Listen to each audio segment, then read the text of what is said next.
Conforme avanzaba la segunda legislatura del gobierno de don José María Aznar, se iba proliferando un nuevo modelo de televisión, las tertulias, algo que se dispararía todavía más durante el gobierno de don José Luis Rodríguez Zapatero. Y el nivel de independencia de los tertulianos era otro debate que había que poner encima de la mesa.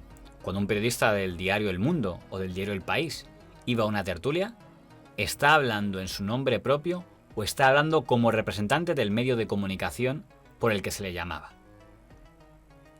Cuando don Alfonso Rojo, don Francisco Frechoso o doña Mamen Gurruchaga, periodistas del Mundo, eran invitados a programas de televisión para opinar, se les llamaba porque la gente quería saber la opinión de los señores Rojo, Frechoso o Gurruchaga, o se les llamaba como representantes del Mundo para que dieran la opinión del diario El Mundo. Ese era, digamos, el debate que se puso de manifiesto en ese periodo. El diario El Mundo consideró que si iban era como representantes del diario El Mundo y, por tanto, antes de ir tenían que tener la autorización del diario El Mundo para poder ir a esas tertulias. Ese fue el criterio personal como director de don Pedro J. Ramírez. La señora doña Carmen Gurruchaga no lo entendió así y precisamente por eso abandonó el diario El Mundo y se pasó al diario La Razón de don Luis María Ansón, que se ve que tenía menos interés en controlar lo que dijeran sus tertulianos. Porque de pronto decidieron en El Mundo que ellos decidían quiénes iban a las tertulias, ya qué tertulias, ya qué no tertulias, y a mí no me había facilitado El Mundo ninguna tertulia, me las había conseguido yo. Entonces me pareció profundamente injusta y me fui del Mundo.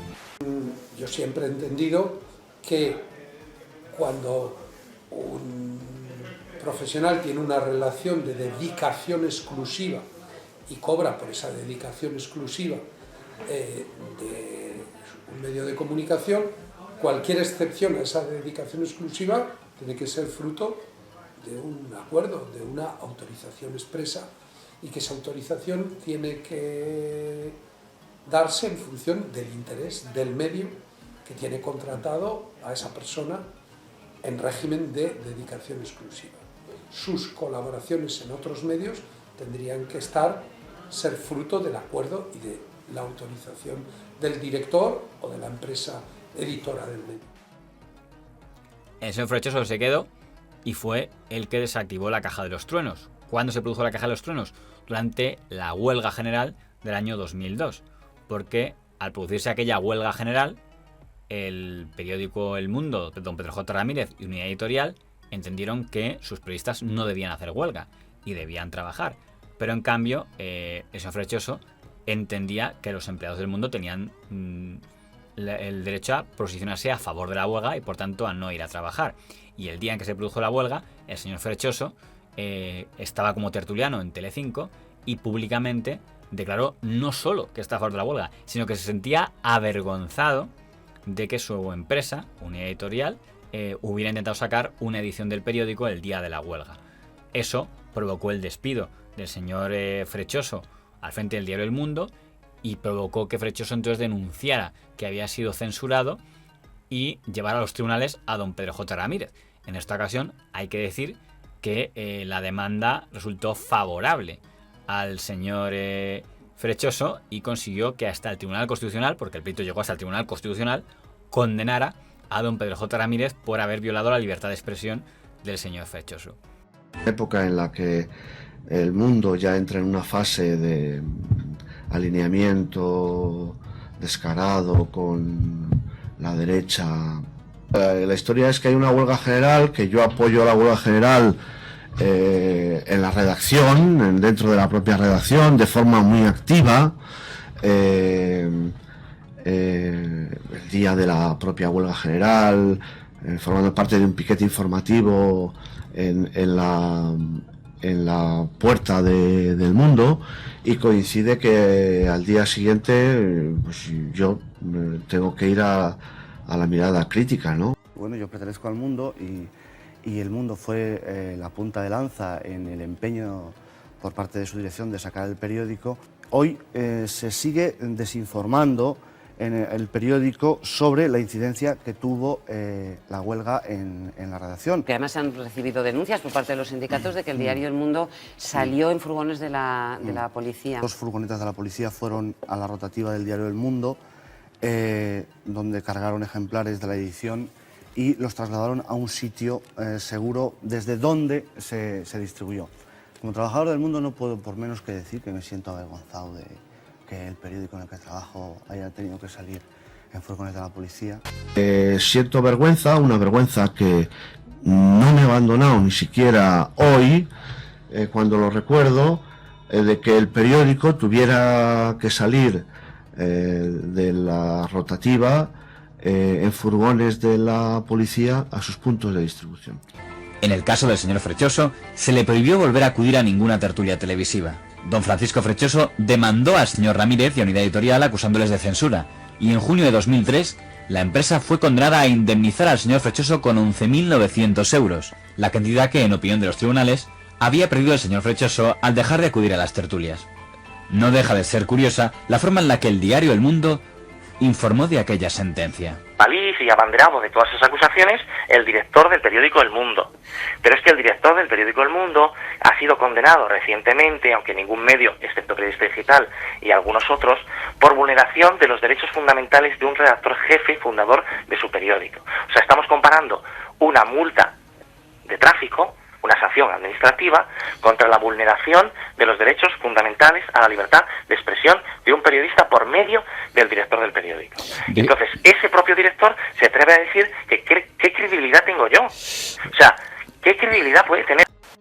Bueno, lo más importante que hay que decir, por resumir la historia, es que el litigio que mantuve con la dirección del Mundo concluyó con una condena del Tribunal Constitucional, O sea, la más alta instancia. la más alta instancia de este país, contra el director del Mundo por vulnerar la libertad de expresión de un periodista. Es, que yo sepa, el único periodista español que está condenado por vulnerar la libertad de expresión. Es decir,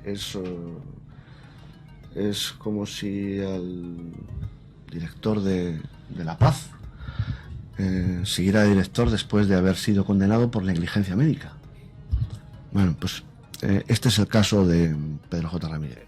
Pero de todos los enfrentamientos que tuvo don Pedro J. Ramírez con sus colaboradores por ese tema, el más destacado fue el que mantuvo con don Alfonso Rojo López. ¿Por qué más destacado? Entre otras cosas porque Alfonso Rojo López era cofundador del diario El Mundo.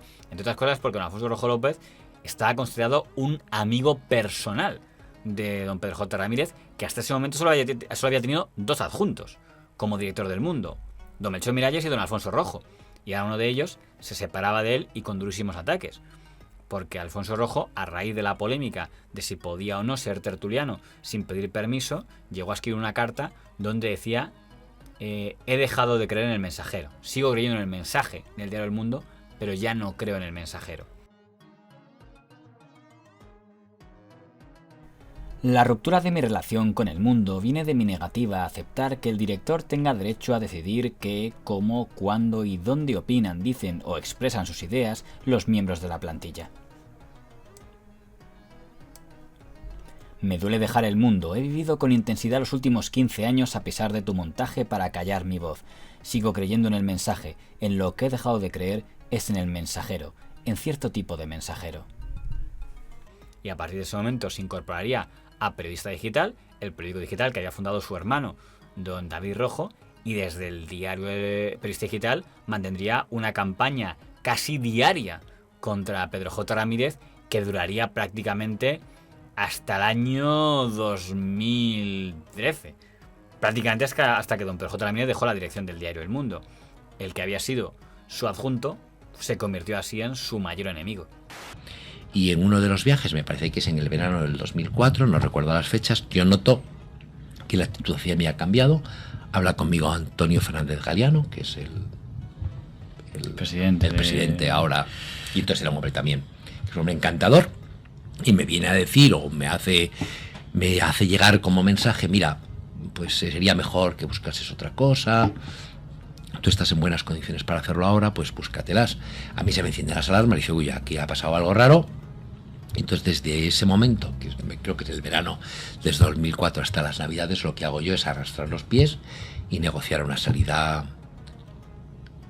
no voy a decir honorable, sino rentable económicamente para mí, que es mi principal objetivo.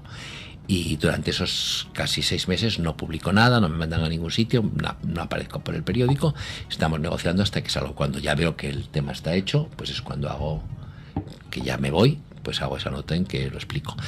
Sigo creyendo en el mensaje, pero he dejado de creer en el mensajero. El caso de Alfonso Rojo es un caso muy singular, ¿no? Que hubo un momento en el que yo sentí una gran decepción y tengo que decir, pues sí, que es algo que en su día me dolió, que una persona que había estado tan próxima a mí, que había sido uno de los fundadores del mundo, pues se comportara de una manera pues tan desagradable y para mí tan inesperada. Que no es que sea, Pedro J. es muy buen periodista, yo creo que no es buena persona, pero es muy buen periodista, tiene mucho instinto, sabe mucho, trabaja mucho, y entonces siempre vendió mis artículos de forma extraordinaria, me sacó a primera página siempre que quiso, potenció lo que yo hacía, lo hace con todos los que él cree que merecen la pena. Y al final, bueno, pues esto es como una mala novia, te ponen los cuernos, pues Dios muy buena, ¿no?